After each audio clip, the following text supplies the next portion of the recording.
Hello, boys and girls. I am going to read a book called Animals in the Outhouse. It's by Anya Frolic and Gurgly Kiss. I think that'd be like, look at this cute picture on the front. All right, let's see what happens.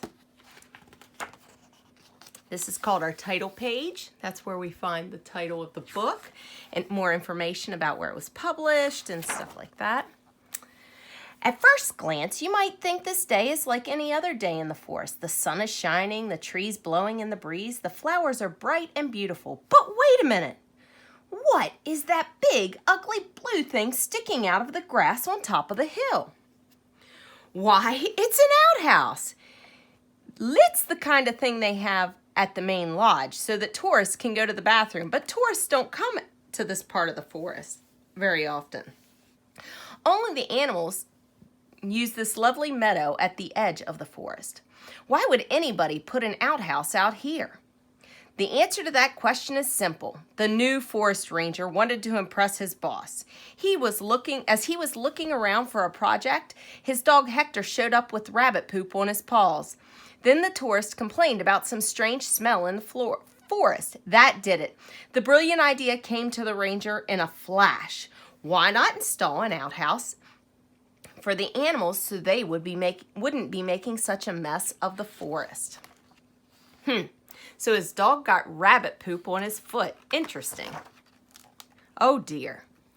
The wild boar, Professor Grunter, was the first to find the outhouse. Aha! It seems we have ourselves an outhouse, he muttered.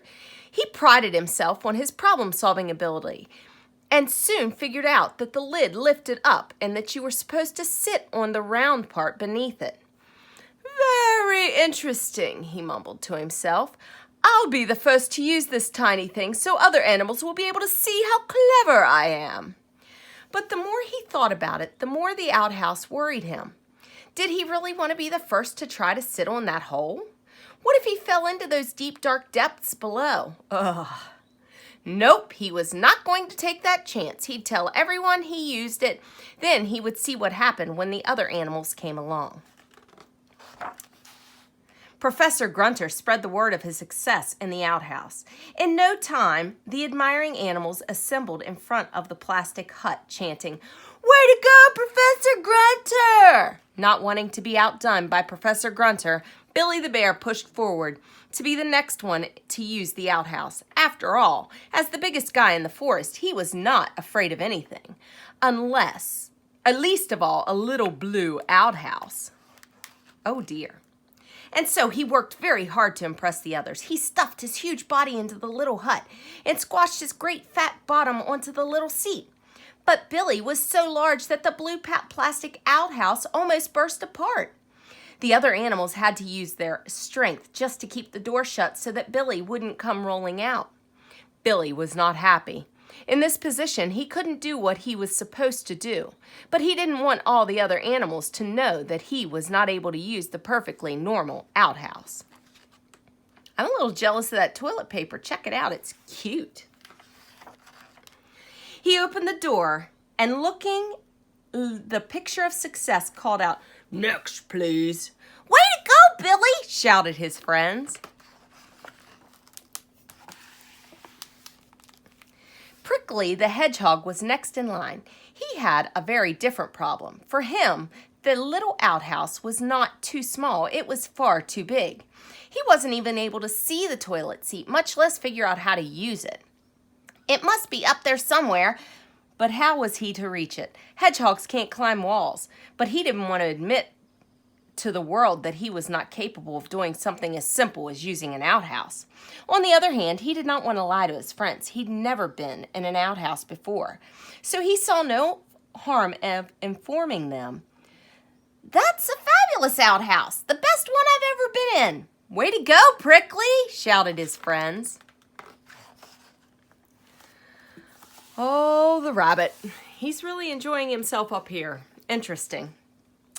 For Harriet, the hare, the outhouse was just the right size. With an elegant leap, she jumped into the seat and waited for the little pellets to fall down in the depths below. but nothing happened. Then Harriet remembered that her stumpy tail always had to be tickled by a few blades of grass before she could poop. Without the grassy tickle, she simply couldn't use the outhouse for what it was intended. I want you guys to know this book has made me say poop several times. But she did not want to tell the world about needing to be tickled. Harriet considered that information very personal. So she stepped out of the outhouse and, with a somewhat snooty look on her face, said, "It's about time we animals had a decent laboratory. After all, here in the forest, we're all very civilized, are we not?" "Way to go, Harriet!" shouted her friends. "If Prickly and Harriet can do it, then it'll be no problem for me," thought Fancy the Fox to himself, and he strutted confidently to the little hut. A few moments later, he marched out again with some "that was no problem" look. But anyone with eagle eyes would have seen that once Fancy also had his troubles. When he sat down, his wonderful bushy tail dropped down into the depths and got soaked with water and whatever else. Ugh! Yuck! That upset him so much that he just wanted to get out of the outhouse. The inventor of this thing obviously didn't think those of us with beautiful long fluffy tails. How dumb, the fox thought to himself, but of course he was not going to say that to anyone else. He did not want to draw attention to his wet tail, and more importantly, he didn't want to be the only failure in the forest. Next in line was Stanley the Stag, who could just about get his body into the little hut, but unfortunately not his antlers. He had no choice but to leave the antlers sticking outside the door. Now, anyone who has sat in the potty with his head out of the door would know exactly how embarrassed poor Stanley felt. "All of you turn around and cover your eyes with your paws and claws," he cried. But Stanley didn't feel comfortable. Rather than admit defeat, he cried, "Finished!" "Way to go, Stanley!" shouted his friends. The next outhouse guest was Olive the Owl. She could not understand what to do with the seat, which is understandable. Owls don't exactly poop like other animals. They get rid of a lot of their waste by coughing it up pellets and spitting them out. That's called regurgitation, for those of you that don't know that. It's they basically throw up bones and stuff.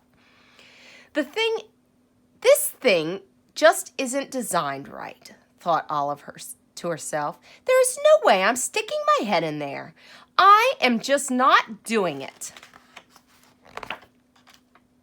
Professor Gunter was the last in line. Fortunately, everyone else had left by now. In fact, most of them had left in rather in a hurry, heading for their favorite pooping spot in the forest, no doubt. "They all thought the outhouse was wonderful, so I guess I should use it myself," thought Professor Grunter. But he didn't feel very happy at the thought that so many others had already been in the outhouse before him. That would mean an enormous mix-up of smells.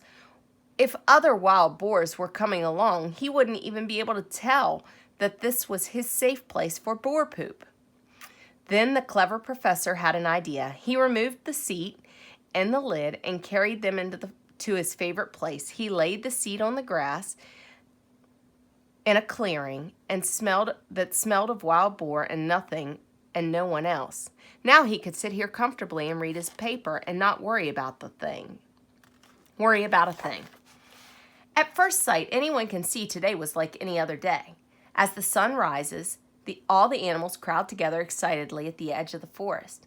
The ranger is driving the blue outhouse away. At the spot where the outhouse was standing yesterday, there was now a sign. It showed a little blue outhouse with a red X over it. So is everyone free to do what she wants to do and do it wherever she wants to do it? Asked Harriet the Hare. Are we going back to where we were before, back to those bad old outhouseless days? She sounded quite annoyed. And all the other animals pretended to be annoyed as well. Of course, the ranger couldn't hear these protests because his tractor was making far too much noise. But that didn't matter because he knew perfectly well that the animals did not like the outhouse at all. When he came to see how things were going, he did not find anything at all in the outhouse. In fact, he couldn't even find the seat. The ranger realized that each of the animals had his or her own way of going to the bathroom, and none of them needed a human outhouse. Anyway, Hector's new galoshes solved most of his problems. In fact, a new idea was forming. What about issuing shoes or boots to all the wild forest animals? Way to go, Ranger. And that is the end. I hope you guys enjoyed that book. It's actually one of my favorites. I love talking about animal poop. I love talking about poop because I think poop is funny. Anyway, I hope you guys have a great day. Love you.